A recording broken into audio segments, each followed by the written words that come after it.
काय चाललंय? काही नाही. कुठे काय? बरं झालं काका तुम्ही आलात. ऍक्च्युली मला ना तुमचे फोटो काढायचे होते. काढू का? आत्ताच काढायचे का माझे फोटो? हो म्हणजे प्लीज काढूयात ना फोटो. छान इथे छान प्रकाश आहे. प्लीज काका इथे बघा ना. Okay smile.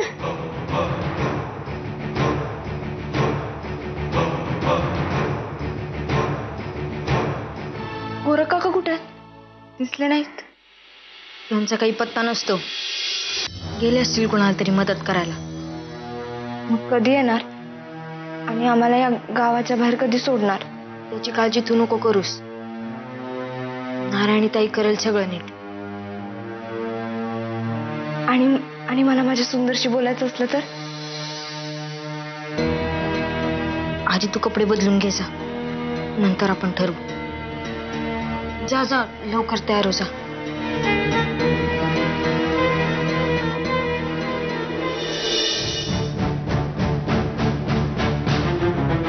ये नाग्या, सांग तुझ्या अक्काला तिला म्हणावं वाड्याची झडती घ्यायची.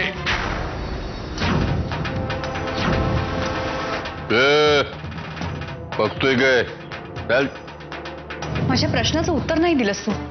कोणाचा खून केलायस? बास आता, पुष्कळ झालं. का? त्रास झाला ना? मग मला किती त्रास होत असेल याचा विचार केलास कधी तू?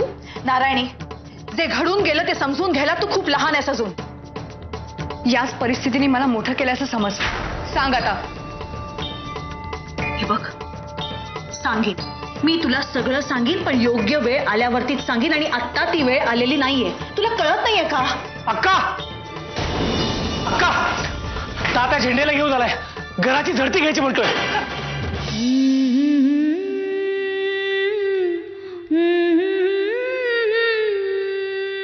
नमस्कार अक्का साहेब. नमस्कार कसला करताय? त्यांना सांगा कशासाठी आलो होता आपण. ती झेंडे, हा गावातला उकिरडा घेऊन तुम्ही माझ्या वाड्यात का आलात? थोड्यात वेळात कळल कोणाचा वाडा उकिरडा झालाय. ती झेंडे, काम तुमचं आहे की याचं? माझ्याच कामासाठी आणलं मी यांना. अक्का साहेब, तमाशावाल्या बाईची तक्रार आहे. तिची हरवलेली मुलगी या वाड्यात आहे म्हणून. झेंडे, या दळभद्री माणसाच्या सांगण्यावरून माझ्या वाड्यात पाऊल टाकायची तुमची हिंमत कशी झाली? रितसर वॉरंट आहे झेंडे साहेबांकडं. हो झेंडे, दाखवा ना वॉरंट. काय गावात कायदा आहे का नाही? कायदा हा शब्द उच्चारायला तुला लाज नाही वाटत तात्या? त्या पोरीला बाहेर काढ. नवरा तमासगिरणीच्या मागे लागून याडा झालाय. तो काय उतारा शोधत?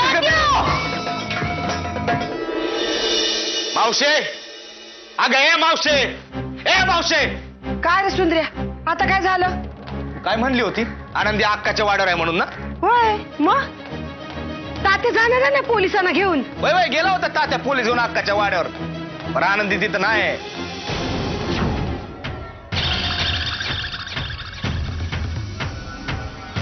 तर त्या पोरीला मी सोडत नाही. मग अक्का येऊ दे, नाही तर अक्काचा बाप येऊ दे. नाही त्या पोरीला वाड्यावर दाशी करून बसवली तर तात्या नाव नाही सांगणार. त्या अक्काला म्हणावं जी सगळी फौज उभी कर. आता त्या सगळ्यांना एकटा भारी पडल. हा, त्या पोरीला मी एका दिवसात सोडणार होतो, पण आता आयुष्यभरासाठी ती पोरगी तात्याच्या वाड्यावर राहणार. कारण या गावात माझ्यासारखं मीच आहे आणि मी नीच.